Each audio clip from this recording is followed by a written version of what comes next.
Captain Synkero Missick is from the beautiful islands of Turks and Caicos.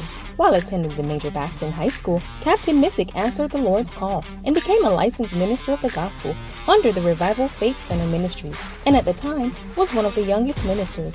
He graduated the Major Baston with 8 CXC passes and received 13 different awards during the graduation ceremony. He immediately went on to receiving his Bachelor's of Science degree in Aeronautics, with concentration as an airline pilot, and received minors in applied meteorology, business administration, air traffic control management, and courses in aviation law.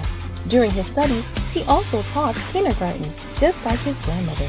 Missick began working for Caicos Express Airways, and in April 2019, he made history as the youngest chairman to ever sit on the Turks and Caicos Islands Civil Aviation Authority Board of Directors, and the youngest when compared to all other British overseas territories.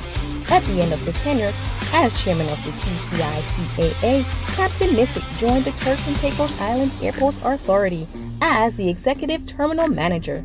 He's also now the CEO and founder of 3 companies and co-founder of a 4th, along with his business partner and wife, Mrs. Ariella Missick.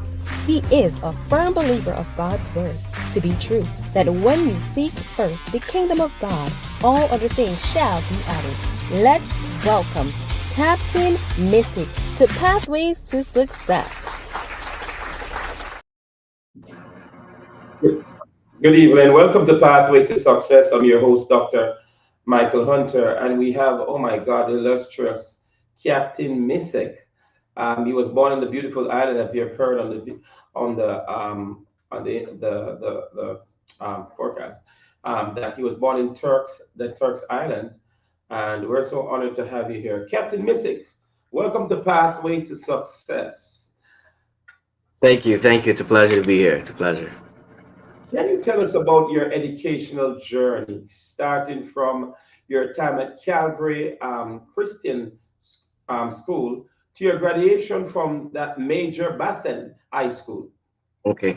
All right. So the Calvary Christian School is a private school in South Caicos. That's the island where I basically spent most of my life. My grandmother, I grew up with my grandmother, and she was a teacher at the Calvary Christian School. And so it's an easy transition to get into the school since she was already teaching there.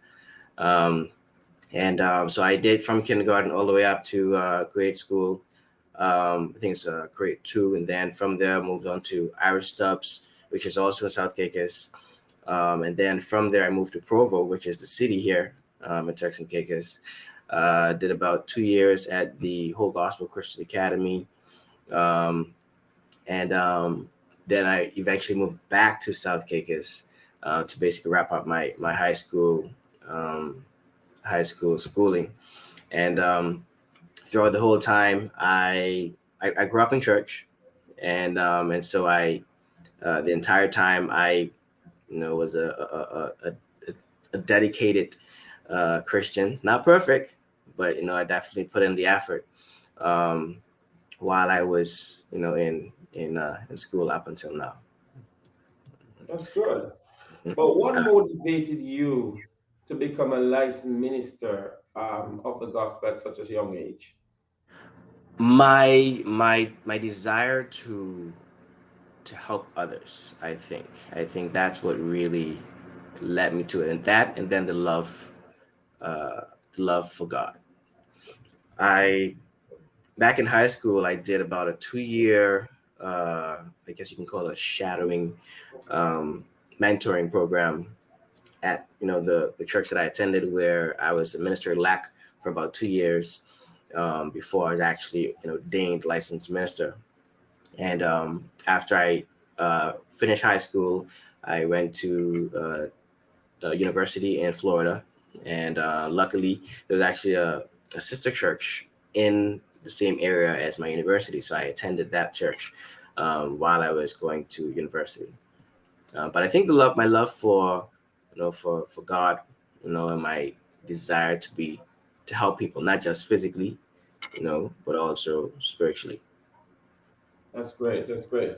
Could you share some highlights of your time at Major Baston High School, and particularly the awards that you received during your graduation ceremony that time? So marching based in high school. Yeah. So some of the awards that I received was it I from high school days I tried my best to be a well-rounded person, from high school days, and so I got the Principals Award. That was one of them, which basically means that I exhibited, what the school basically was promoted, what they stand for, and when it comes to um, achieving, and when it comes to dedication, those are some of the things, the school really pushed. They pushed, for students to, to do well in just about every area. Another award that I received was the most, I believe, the most outstanding. So it's the Principal's Award, then it's the most outstanding student in, I believe, it was science, because I had a total of 13 awards when I left high school. So, yeah, total of 13. And I can remember it as if it was yesterday when I was on stage. Normally, they will call you up, you'll get your award, shake hands, leave, and then they will go on to the next person. And then eventually you just, move backward and forward. But I can remember as if it was yesterday where they said, because there were 13 awards, they didn't want to call me up 13 times. So they said, okay, just wait here. We'll give you everything one time, and eventually, I left. But even branching off into university, when I graduated, that was another area where I tried to be well-rounded, because when I graduated, my area concentration was airline pilot, aeronautics, and become an airline pilot. But then I also minored in, applied meteorology, air traffic control management, business administration, did courses in aviation law, did courses in psychology. And so I try my best to touch just about every area in aviation, because you never know where life will take you. And I'm glad I did that. I'm glad I did it. You're a very brilliant young man. I mean, you must be the envy of all the students at school at that time. 13 awards. That 13 shows how years. brilliant you are academically and how well you did in school. Um, we mentioned earlier on that you became a minister of religion, right? Yes, sir. Were you preaching or were you pastor? What can talk? I was preaching. So I was the minister of youth, and I can remember pulling out my calendar. While in high school, I remember pulling out my calendar in high school, and I remember looking at like 2-3 months down the line, and just about every weekend I was traveling for some sort of speaking engagement. So I was not just preaching, on my island, but then I was also traveling, doing speaking engagements as well, and that's from high school days. Oh, wow, that's a great call in your life, especially to think of you being a pilot. We're going to go into that segment of the interview because one question I wanted to ask you, what made you choose a career? Because in aeronautics, and Alex. pursue a bachelor degree also in that era and with a concentration as an airline pilot.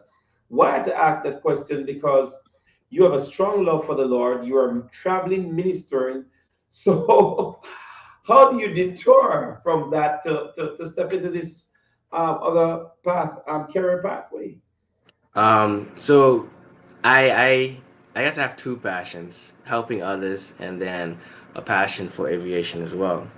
I would like to think that it runs in the family, because my father he also flies. Granted, he doesn't fly, as a career, but he flies as well. I have an uncle who also flies, and have a ton of cousins who are also pilots. But for as long as I can remember, I've always had, just like, the love for God, I've always had this love for aviation. My mother used to say, when I was a baby in my diapers, if I hear an airplane, I would run to the door with in my pampers, looking out, plane, plane, plane. So from a baby, Yeah. being fascinated about airplanes, it was in me. So I couldn't run away from it. So when I officially became a pilot, and it was a breath of fresh air, because it was a great achievement for me, because it's a passion of mine. You know, but also one of the things, like, because you're so talented. Another question I want to ask: how did you manage teaching kindergarten? Now that's going to surprise everybody, while still studying for your degree at Embry-Riddle Aeronautical University. How do you balance all of that? So school for the first portion of the day, Okay. teaching for the remainder. Wow. I'm a strong believer that if you, like, these cell phones that we have, if we don't realize how helpful they can become when it comes to time management. You can use your calendar, put in, what you're gonna do, and if you stick to that, you'd be surprised how many things you can accomplish in a day. And so from university days, I would, you know, put in my schedule for that day that I'm doing with my classes offline, and then from there, I'll jump on my scooter, because I had a scooter back in college. I'll jump on my scooter. I'll jump on my scooter, ride to the elementary school, and start my day of teaching. And that was one of the highlights of my day, because when I walk through the door and the students see me, they come running to me, Mr. Synkero, and it it uplifted me. It uplifted me, and it was one of the, I guess, the highlights of my day, just about every day. And coincidentally, the same class I taught was the same class my grandmother taught when she was the teacher. Yeah, and it wasn't intentional. It just happened. It just happened. Yeah. It's amazing because when you start talking to me that your father flied and you have uncles fly and cousin fly, I said, you could start the Missick Airways. I With think so. Missick Airways with ease, because the entire family seems to be pilots. So that in itself, show the achievement of your family and the love for aerodynamics for the family. But also, could you elaborate on your role and I want to congratulate you on that, as the youngest chairman of the Turks and Caicos Islands Civil Aviation Authority Board of Directors? Wow, congratulations.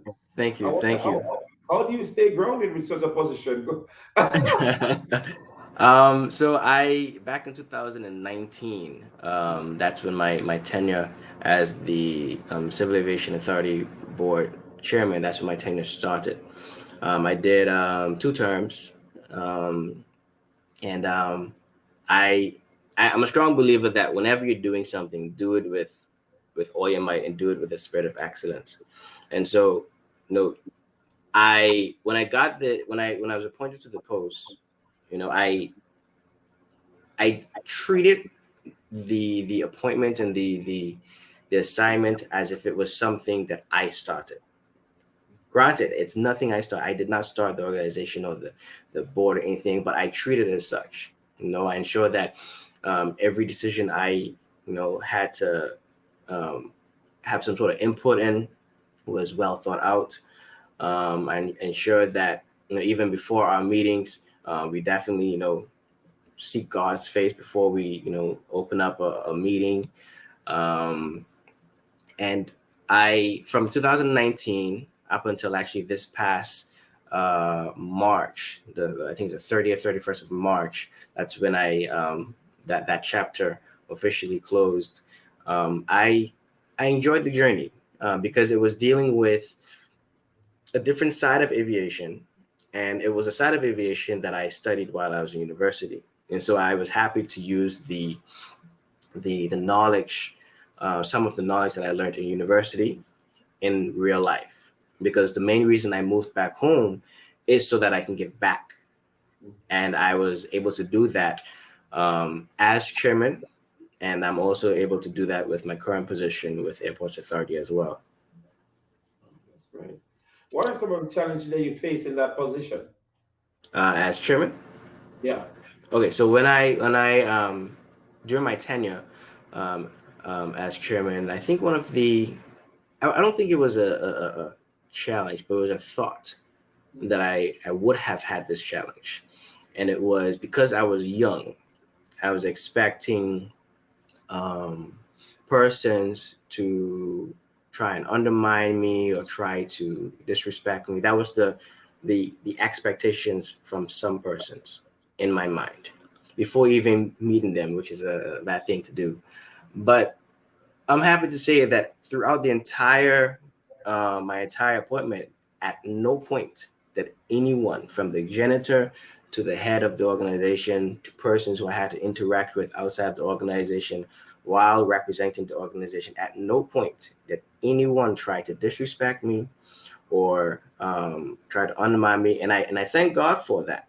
I thank God, because a lot of persons who go into an organization who have senior or persons or older can't say the same. And I thank God for that. I thank God for that, because my experience was a pleasant one. It was a pleasant one. But so that was an expectation, but it didn't happen. A challenge that I thought it would have. And what led you to join the Turks and Caicos Airport Authority as the terminal manager? Okay, so that's the position I currently hold, the executive terminal manager for the Turks and Caicos Airports Authority. I believe that everything happens for a reason. And as I wind down,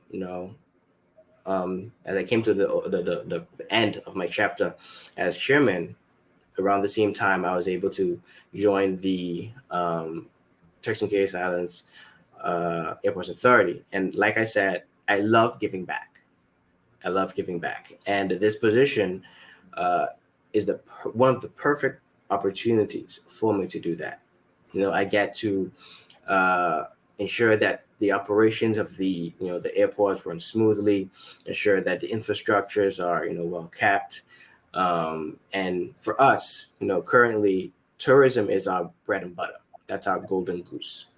And if tourism is our golden goose, if that's our bread and butter, how we as Turks and Caicos Islanders make most of our living, our earnings, then the gateway for those tourists to come is the airport.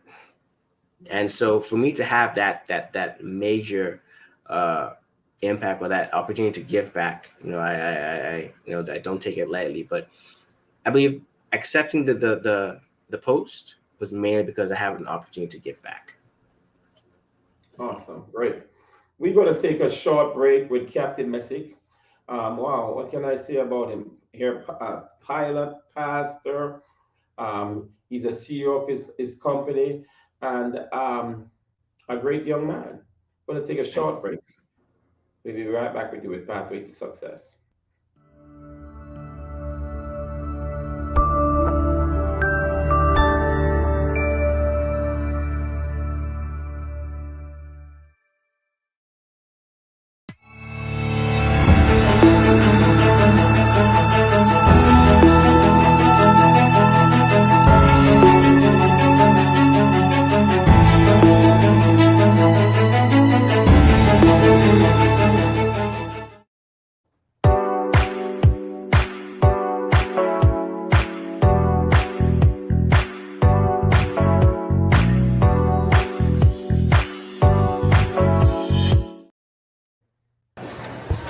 Did you pick out this detergent all by yourself? So cute.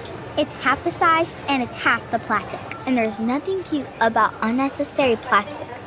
Christy, the average person generates over 200 pounds of plastic a year. And there are 329 million of us in the U.S. alone. Do you want paper or... paper? Yeah. 7th generation Easy Dose laundry detergent. Half the size, half the plastic, all the clean. So where were we? The playoff. Oh, yes. Only a handful of teams remained, hailing from kingdoms far and wide across the college football land, all vying for a spot in the playoffs. Each team led by a great coach, fearless players, and defended by the loyalist of fans.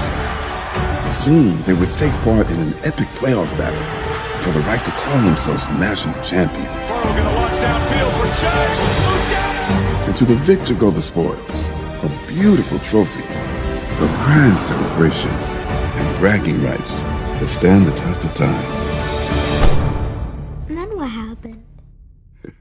We'll find out soon.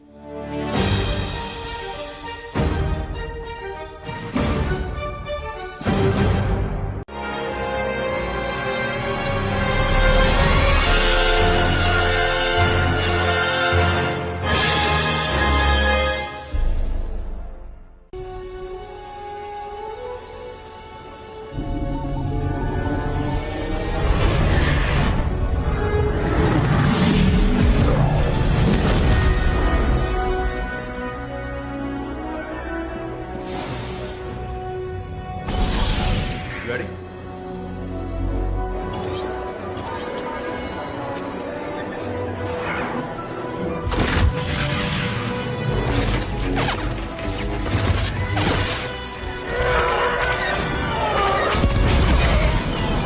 All clear. 517, gas control. Come on out.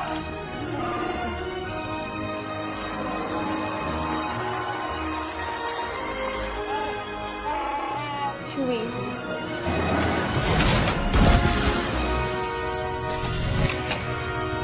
know what's going on?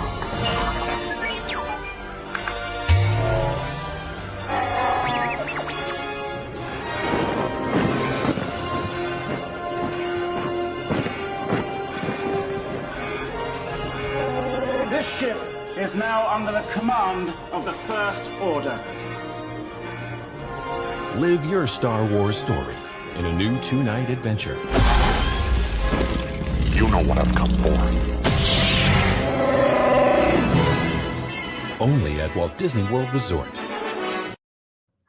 Welcome back to Pathway to Success. I'm your host, Dr. Michael Hunter, with Captain Missick. He's an airline pilot.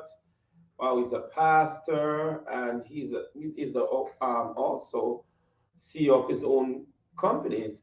One of the things that I was just thinking a while ago, I was just laughing in the studio. I said, imagine on a flight and you hear the captain speaking in tongues. I said, what the heck is going on? That come all over the plane. Everybody said, what? Is it the hallelujah flight we're on? Yeah. Captain, have you ever, what is some of your experiences? Interesting that you said that. I know it doesn't work this way, but one of the times of the day that I prefer praying is while I'm flying. I feel as if I'm closer to God, and so my prayers reach faster, right? Now, so there was this one time I was praying, and I was really getting into worship while I was flying, and it was not intentional. I got into it so much that I started to lift my hands while I was flying, and I realized that persons were watching, so I bring my hand down real quick, because just so that they don't get concerned. But I do have my own prayer meeting, my own worship session while flying. That's good. Have you ever had one of those? Because I travel and I've had several scary experiences in the air. As you as a pilot, a captain of a flight, have you ever had one of those experiences that really had you saying, "Oh my word, God is good"? Yes. One of the experiences that comes to mind, I think it was about 2 years ago. It was actually on Christmas Eve. Wow. The weather was very, very bad, and I was flying into Provo, and probably about 25 miles out, I encountered this strong downdraft, and it was so strong that we lost a couple hundred feet. And I noticed it before we even encountered it by, I was looking at my airspeed, looking at my instruments, and I realized they weren't reading what they were supposed to be reading. And so I kept on monitoring it, and I made little adjustments to try and counteract it, but my adjustments weren't really working. And so when I finally did encounter the downdraft, I wasn't really caught off guard.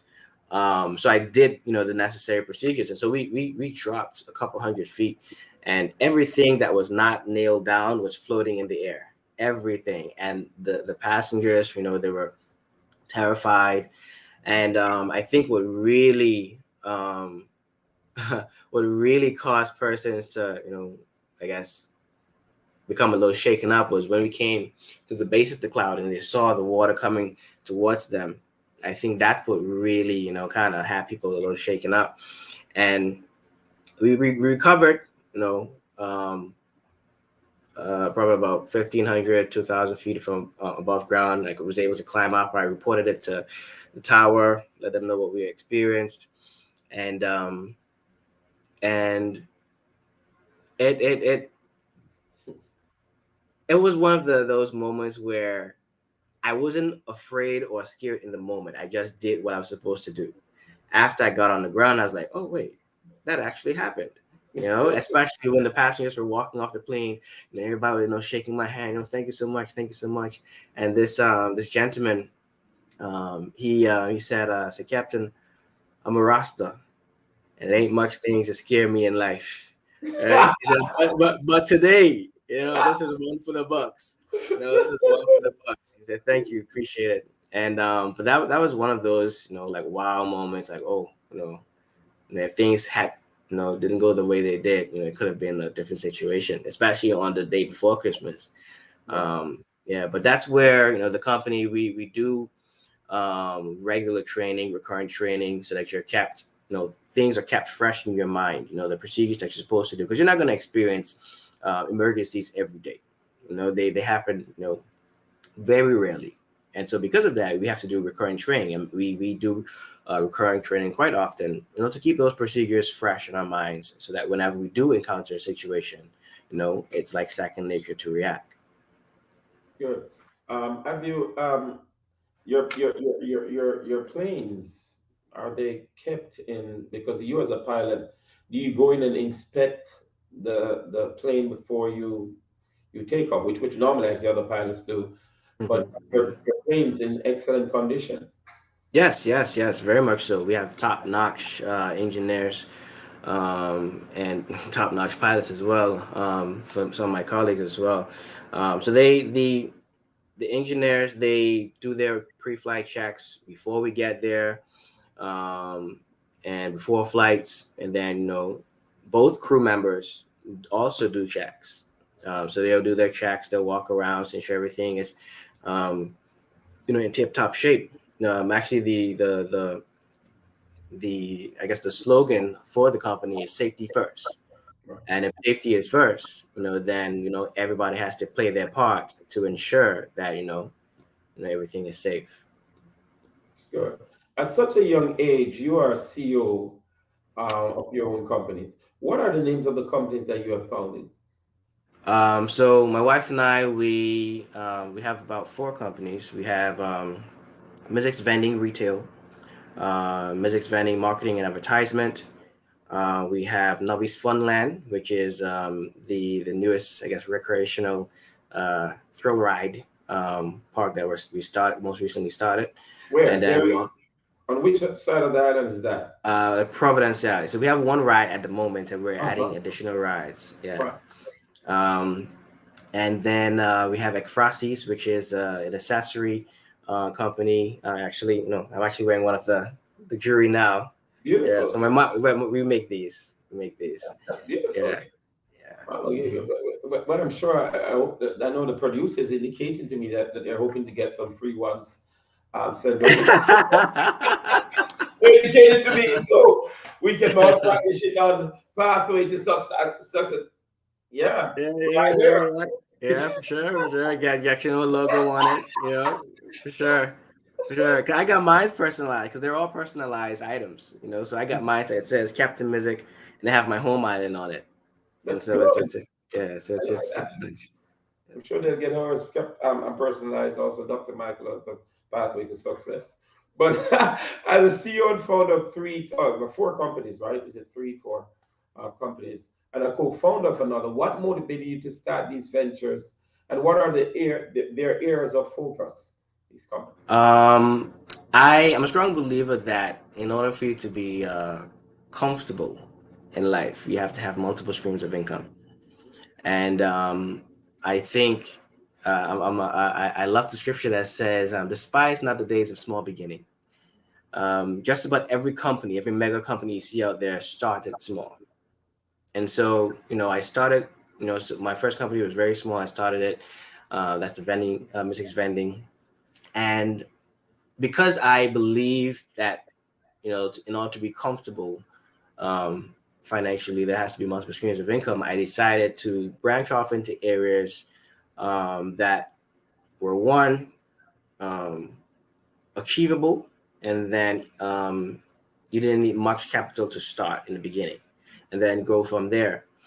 So with Missick's vending retail, we have vending machines across the island that deals with whether it's snacks or toiletries. Those are some of the things that we do. We have the Missick Vending Advertising and Marketing, where we do advertisement and marketing for private companies, government bodies, and we also do special announcements for different companies. Then we have Nubby's Funland. Like I said, it's a thrill amusement park, uprising amusement park, upcoming amusement park. So we currently have one ride. That's the Caicos Gyro. It's very popular now. It holds about 6 persons, and it's basically the same equipment that the astronauts used to use to train in before going into outer space. Oh, that's great. Yeah, and so then there's that, and then there's like Frosty's, um, and that's the personalized accessory company. We do personalized jewelry, personalized gifts, like wallets, personalized passports, things like that. That's good. That's good. I like that. Now, I Yes. want to tell us because you have a YouTube channel along with your wife. Tell us about Yes, yes, yes. Music's journey. So, this journey. I we, like that. yeah.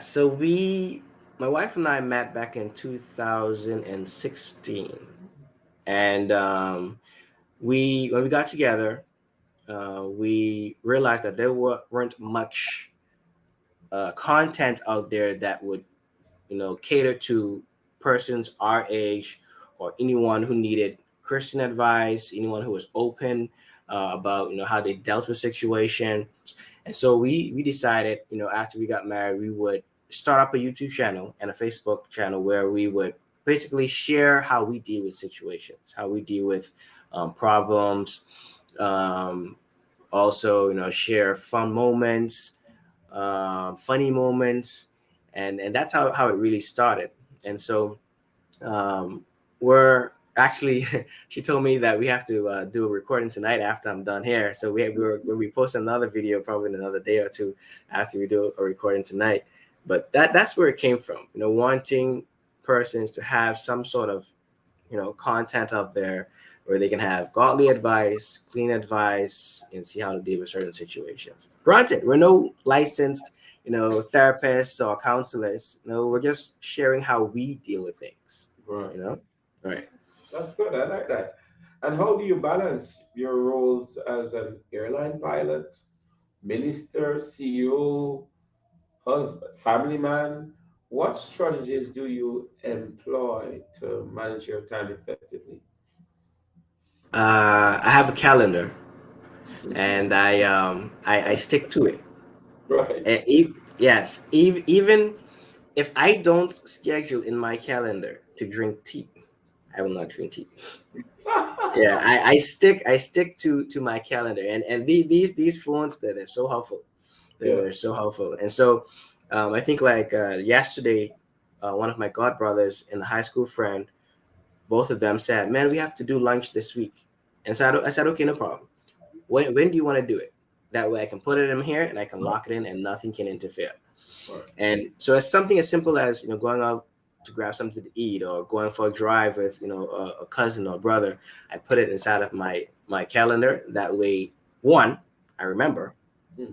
and then two, if something comes up, I can at least schedule it around it. Right. You know, and it helps. Helps a whole lot with time management. And I learned that from back in high and university, because while in the university, I had 3 jobs. I was a full time college student, a flight student, um, and active in church. Right, Wow. and so I learned that if you don't write it down, so where you can actually see if it's possible to achieve, then chances are you might not, stay committed to something. do you see it now? Where do you see yourself in the next 5 years? In the next 5 years, Correct. I see myself having a mega company in the next 5 years. Next 5 years. If not, if it's not achieved by then, it would definitely be in the works. Right. And I still see myself flying because flying is a passion of mine.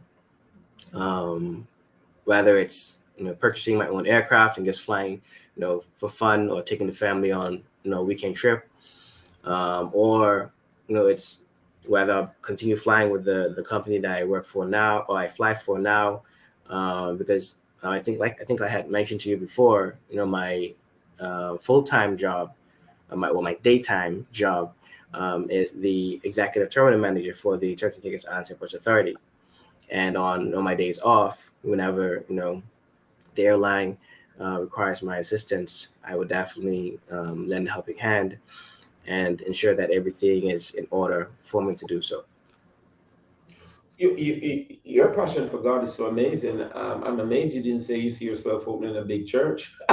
No, being a pastor is